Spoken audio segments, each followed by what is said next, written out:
Oui, Bonjour, bonjour. vous nous entendez? Je vous entends très bien, merci. Parfaitement. Merci d'avoir accepté cette invitation. On a quelques minutes de retard, mais pas trop, donc on terminera bien à 15h30 comme prévu.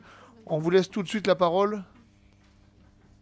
Ok, c'est parfait. Mais d'abord, je voudrais vous remercier une fois de plus pour votre invitation et pour l'occasion que vous donnez à l'Observatoire européen des drogues d'être utile au débat et à la prise de décision par les décideurs politiques et sanitaires.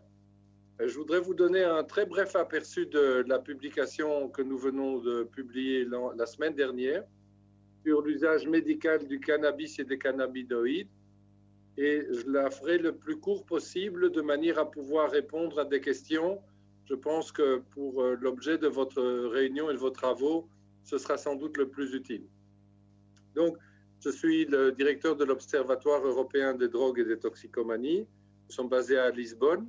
Et dans le cadre de notre travail, la mission de l'Observatoire, c'est de contribuer à une Europe plus saine et plus sûre en matière de drogue, sur la base d'informations meilleures et d'analyses de meilleure qualité qui permettent des meilleures décisions et des meilleures actions. Et donc, dans le thème qui nous occupe aujourd'hui, il nous a semblé qu'il était important et utile d'apporter une contribution aux différents débats en Europe, avant tout en aidant à clarifier une série de concepts.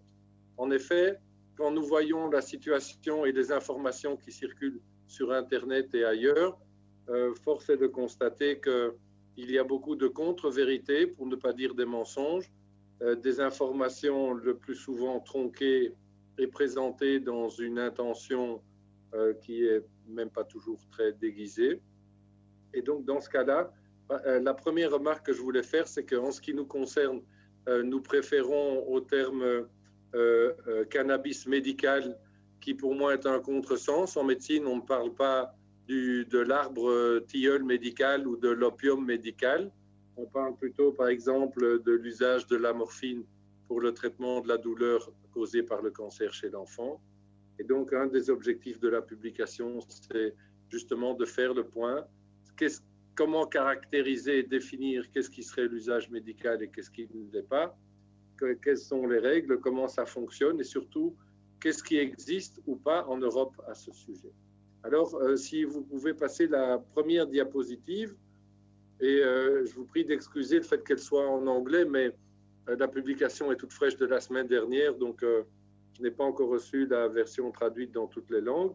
Vous voyez que cette publication, elle fait partie d'un ensemble de produits dont le but, c'est de contribuer à la prise de décision en éclairant certains des points les plus récents ou en tout cas pour lesquels il y a eu des développements les plus récents.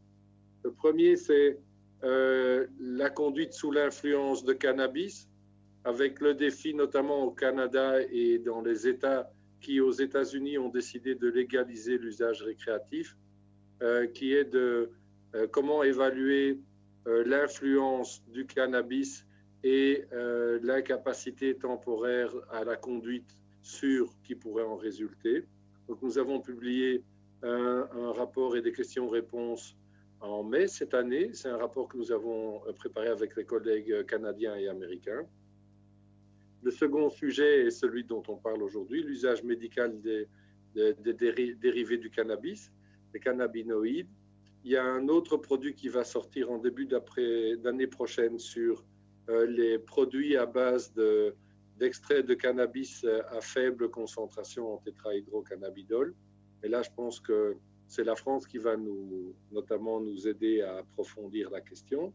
Et enfin, au milieu de l'année prochaine, nous aurons un rapport sur le suivi et l'évaluation des changements dans les politiques cannabis aux États-Unis et quelles conséquences ou quelles orientations, ou quelles inspirations ou leçons à tirer pour l'Europe. La diapositive suivante, s'il vous plaît. Voilà. Donc, une des premières choses que nous présentons dans le rapport, c'est une typologie générale sur l'usage du cannabis et des cannabinoïdes pour usage médical. Et la première grande différence que nous établissons, ça n'a pas été facile vu que les systèmes légaux et sanitaires entre tous ces pays sont tous différents, mais en tout cas, nous sommes en mesure de proposer une première distinction qui est lorsqu'on parle de produits médicaux, de médicaments qui disposent d'une autorisation de mise sur le marché, ou à distinguer avec les préparations à base de cannabis, certaines pouvant être même faites sur base d'une production industrielle ou partiellement industrielle, mais qui ne disposent pas de cette autorisation de mise sur le marché en tant que médicament. Alors, si l'on regarde les substances et les produits qui appartiennent à la première catégorie, nous voyons qu'il y a différentes sortes de produits. Il y a les produits qui contiennent de la nabilone, qui est un cannabinoïde de synthèse similaire au tétrahydrocannabinol.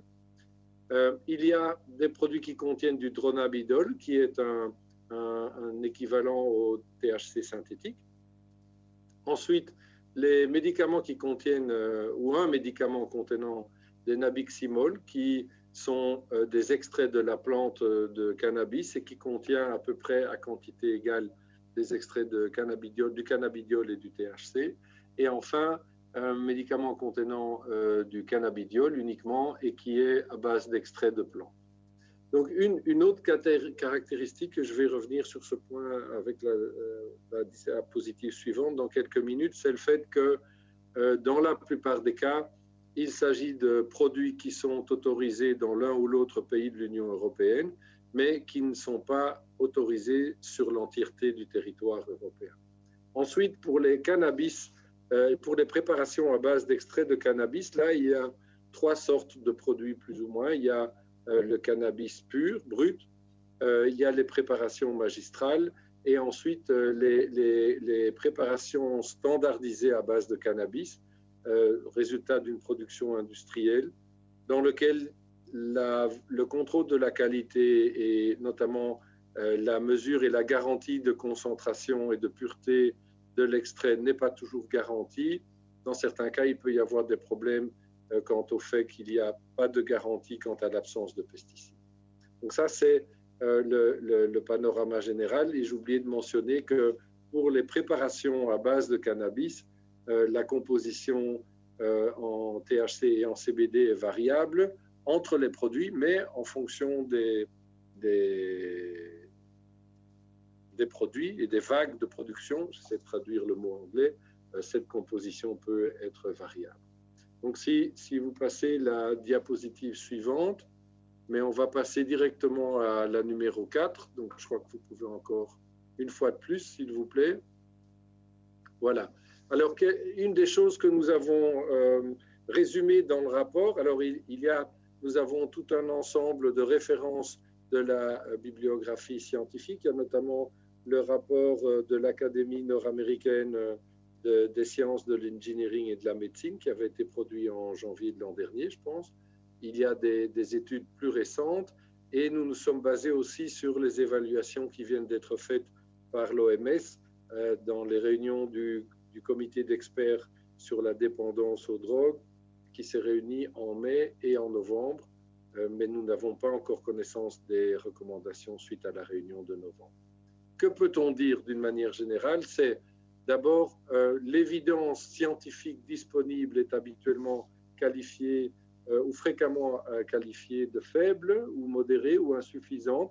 Ça ne veut pas forcément dire qu'il n'y a pas d'effet thérapeutique associés à l'un ou l'autre extrait, mais en règle générale, la plupart des études sont des études avec des échantillons très petits, parfois de l'ordre de moins de 30 ou 40 personnes, et donc on manque certainement aussi d'études en double aveugle, et donc certainement c'est une indication pour qu'il y ait davantage de recherches sur les propriétés thérapeutiques des extraits du cannabis en Europe et dans le monde en général.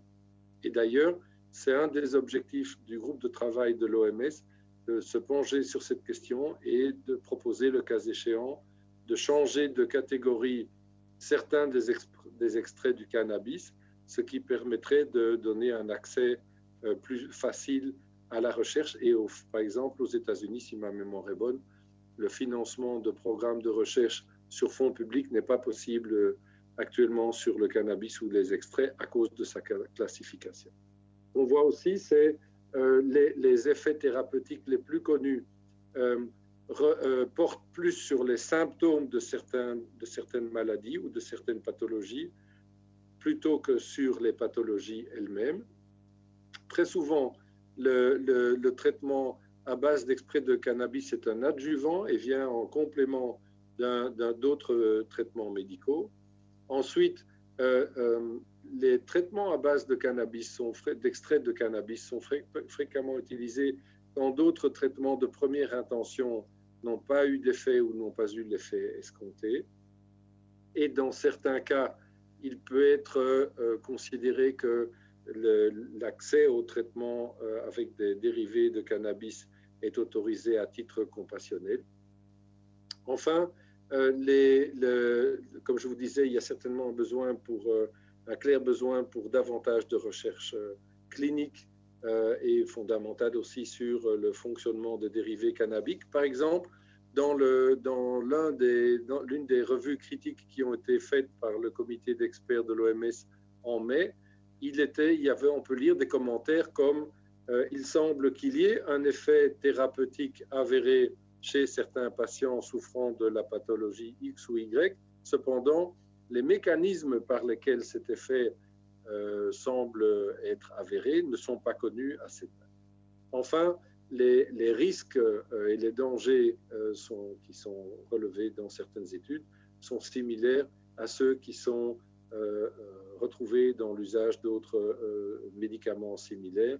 Et il faut dire aussi que dans la littérature scientifique qui a été étudiée, les effets négatifs, les événements d'effets négatifs suite à l'usage sont rares. Si vous pouvez me donner la diapositive suivante. Voilà. Alors, maintenant, prenons, si on oublie un instant la classification ou les substances qui appartiennent au premier groupe, j'ai oublié de dire que pour ces substances, il n'y en a qu'une qui, pour l'instant, fait l'objet d'une étude préalable à la mise sur le marché par l'Agence européenne des médicaments. Je reviendrai dans les questions finales. Donc, en ce qui concerne les préparations à base de cannabis, la deuxième catégorie, on observe qu'il y a un nombre croissant de pays qui permettent l'usage de certaines de ces préparations à base d'extrait cannabique pour usage médical, un peu comme l'herboristerie médicale, si je peux dire. C'est un domaine très dynamique et surtout les politiques, mais surtout les pratiques évoluent très rapidement, sans qu'on arrive toujours à être certain si ça se fait de façon contrôlée ou non. Il y a énormément d'approches différentes au niveau national et parfois régional.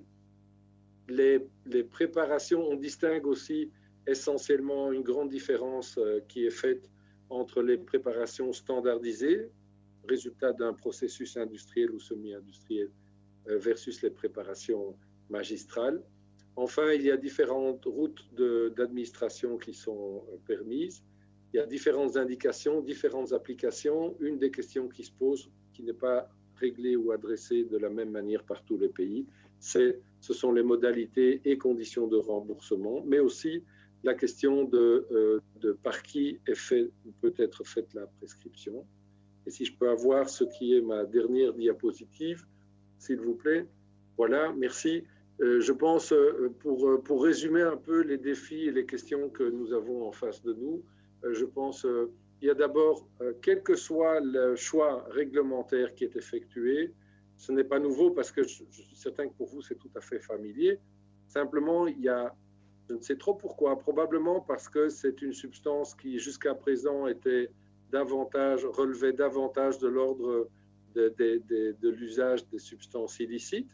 Il y a d'ailleurs en dehors de l'Europe ou dans certains groupes politiques en Europe, il y a certainement une tentative d'utiliser l'usage médical d'extrait de cannabis comme une étape intermédiaire vers la légalisation. Mais je peux vous dire que dans l'ensemble des États de l'Union européenne, ce n'est pas le cas, en tout cas au niveau national. Et officiellement, il n'y a aucun pays qui prépare ou qui envisage aujourd'hui de mettre en œuvre une politique qui autoriserait l'usage médical de cannabis comme une étape déguisée vers un projet caché de légalisation. Mais comme nous disons dans le rapport, ça change presque tous les jours. La semaine dernière, vous savez sans doute que le Luxembourg, le nouveau gouvernement, a annoncé qu'il envisageait de légaliser complètement l'usage du cannabis, mais il travaille aussi sur l'usage médical. Donc en Europe, ce sont deux choses différentes.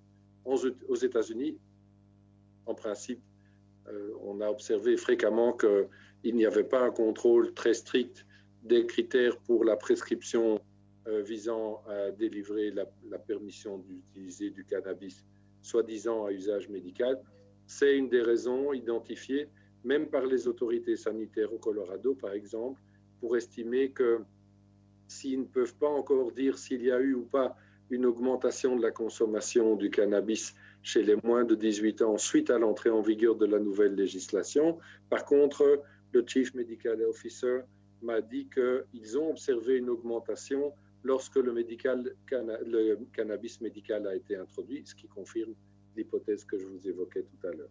Parmi les questions à se poser, et pour lesquelles, quelle que soit la réponse, il est nécessaire d'apporter une réponse cohérente, c'est quels sont les types de produits qui seront permis.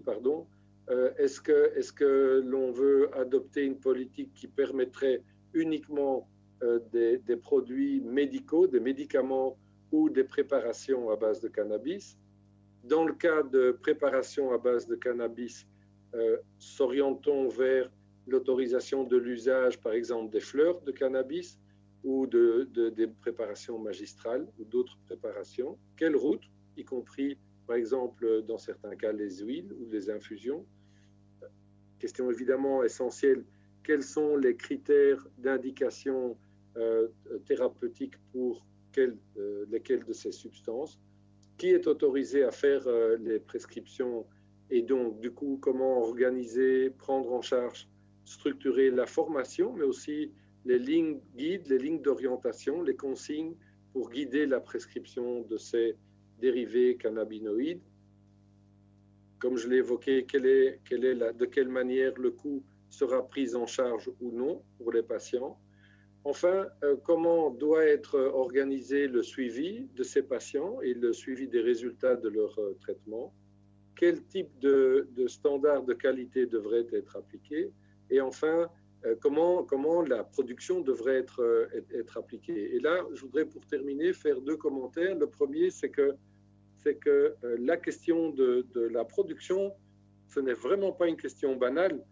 Quand vous voyez que, par exemple, 3 ou 4 mois après que la législation ait été adoptée au Canada, vous avez le groupe qui est propriétaire des cigarettes Marlboro qui vient d'acheter ou de faire une proposition d'achat pour l'une des entreprises qui a obtenu la licence de production de cannabis au Canada. Donc, le big business du genre American Tobacco, ils sont là et évidemment, je pense qu'il n'y a personne qui peut nous faire croire ou nous faire accroire que ces gens investissent comme au Colorado. L'industrie privée a investi 6 milliards de dollars dans cette industrie pour 700 licences distribuées à des entreprises. Il n'y a personne qui peut imaginer sérieusement un instant que cette production et ces licences, ces investissements sont faits dans le but de réduire la consommation. Donc, pour un État qui déciderait d'autoriser la production de cannabis ou d'extrait de cannabis à usage médical, la question de la production, de même que pour un pays qui déciderait de la légaliser, la production et bien sûr la prévention sont des questions extrêmement importantes qui d'habitude ne sont pas beaucoup discutées. Et mon second point, c'est le fait que très souvent, de nouveau, on observe une certaine confusion des genres entre parler d'une politique de traitement médical et la politique drogue. Alors, de nouveau, je l'ai dit, c'est vrai, c'est un sujet qui empiète un peu sur les deux terrains, mais je pense que c'est mauvais dans les deux cas, parce que j'ai entendu à plusieurs reprises des commentaires de personnes scientifiques, certaines d'entre elles, qui estimaient que si on pouvait imaginer développer des médicaments à base de cannabidiol, qui est entre guillemets considéré comme le bon extrait de la plante, par contre, ce n'est pas autorisé ou ce ne serait pas bien d'autoriser des traitements à base de tétrahydrocannabinol. Il me semble, en termes de médecine et de médicaments, ça n'a absolument aucun sens.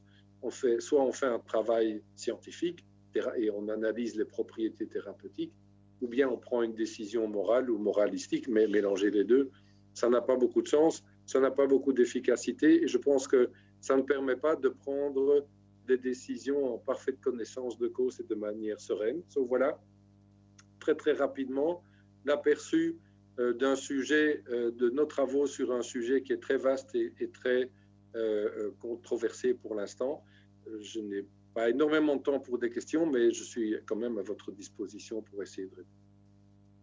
Merci beaucoup. Si vous nous accordez 5 minutes, ça sera parfait. Jusqu'à 30. Très bien, allons-y. Allons-y. Gilles Aidant, première question. Si je comprends bien votre message, on peut tout à fait et sereinement dissocier l'usage récréatif qui a sa discussion et l'usage médical qui doit être discuté pour lui-même indépendamment de la pollution de son usage récréatif. Certainement, absolument. Marie-Geoffrey Roustil. Ce que font la plupart des États membres qui envisagent cette approche en Europe aujourd'hui. Marie-Geoffrey Roustide. Bonjour, merci pour votre présentation. Moi, j'avais une question peut-être un petit peu difficile, mais est-ce que vous auriez un modèle, enfin, vu que vous connaissez parfaitement les situations des différents pays en Europe, un pays qui vous semble un peu modèle dans la concertation qui aurait été mise en œuvre autour de cette question-là? Alors, écoutez, ça pour moi, c'est difficile de répondre. Mais je pense que nous avons suffisamment d'informations. Si on peut, je peux vous proposer la chose suivante. Vous m'envoyez la question ou la personne avec qui ma présentation a été organisée et demain, de mes collaborateurs, celui qui travaille sur ces questions-là, vous envoie la réponse. Merci. Oui, Michel Jarria. Oui, je voulais savoir si dans les expériences européennes, certains pays ont opté pour la forme purifiée, médicamenteuse, et sans la forme magistrale, par exemple. De nouveau, le détail des législations, je ne le maîtrise pas totalement. J'ai une personne qui travaille uniquement sur ça. Mais ce que je peux vous dire, c'est que dans le tableau que je vous ai présenté, qui se trouve dans le rapport d'ailleurs, et dans la présentation PowerPoint qui était disponible pour vous aussi, il y a les références exactes des produits et du contenu de ces produits en fonction de leur autorisation dans certains États membres. Oui, entre autres. Mais il y a une version plus développée dans le rapport. Oui, dans ce tableau-là aussi. Donc, vous avez le Sativex. Le Sativex, contrairement à ce que les gens peuvent penser, n'est pas reconnu au niveau européen par l'Agence européenne pour le médicament. Et comme j'avais une réunion à l'Agence européenne pour le médicament vendredi dernier, je peux vous dire que cette demande qu'ils ont reçue, ils la prennent comme toutes les demandes extrêmement au sérieux.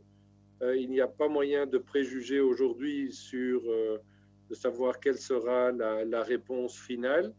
Je pense qu'ils étaient surpris qu'une demande soit présentée pour un médicament à mettre sur le marché qui demande une autorisation de marché, surtout le marché européen, vu, comme je vous disais, le fait qu'il y a très souvent encore des faiblesses dans la disponibilité de résultats de recherche avérés.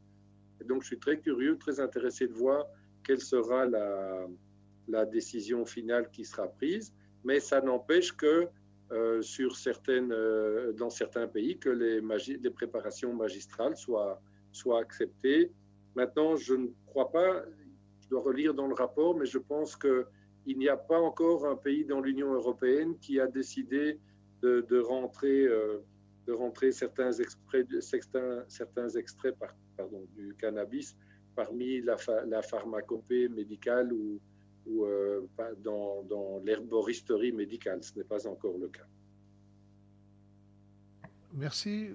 Vous avez soulevé une question de sémantique au tout début, qui est assez intéressante, parce qu'on se l'était posé nous aussi en tout début, et peut-être qu'il faudra qu'on se la repose, sur la manière de nommer cet usage.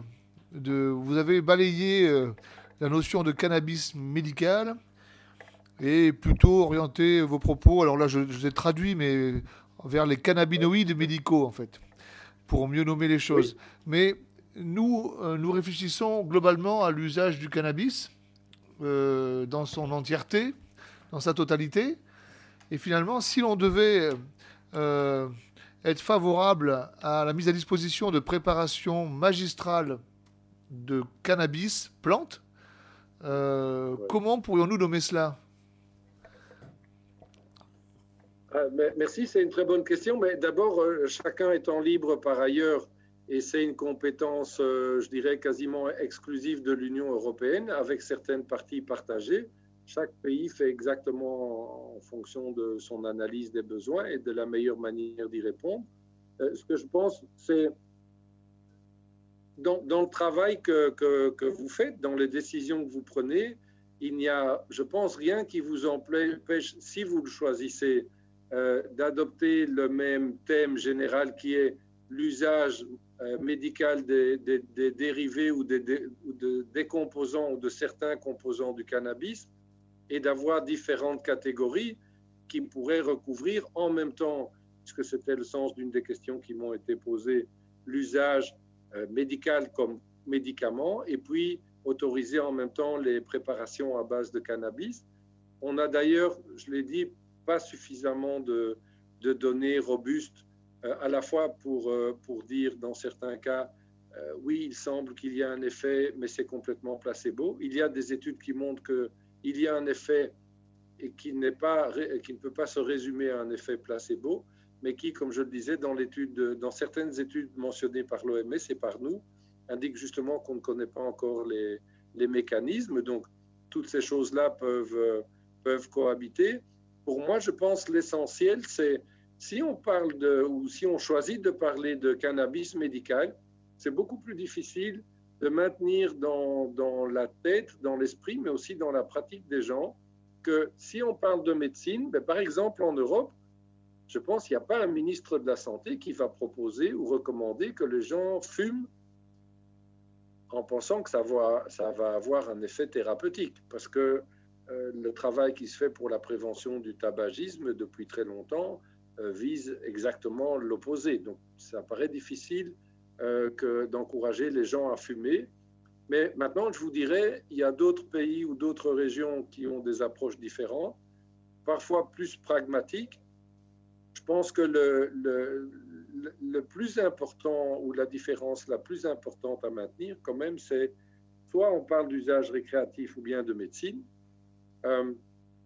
Ça peut être le cas que certaines personnes qui souffrent de douleurs chroniques, notamment à cause du cancer, arrivent à vivre mieux leur état en fumant un joint par jour ou plusieurs.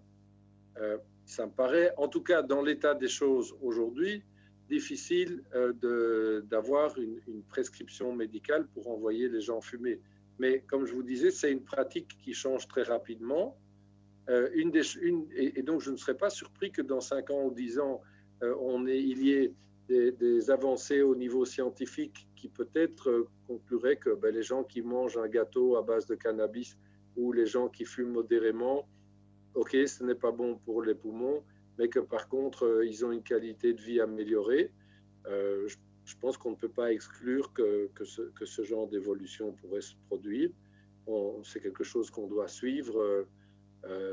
Et je pense qu'il y a quand même certaines études qui semblent indiquer qu'il y a un effet, dont j'ai oublié le nom en français, mais une sorte d'effet couverture, c'est-à-dire des gens qui ont une amélioration de leurs conditions, par exemple en fumant un joint de cannabis 1 fois ou 2 par jour, et que ça puisse être attribué à plusieurs substances contenues dans le cannabis qui est fumé, plutôt qu'attributable à un seul de ces composants.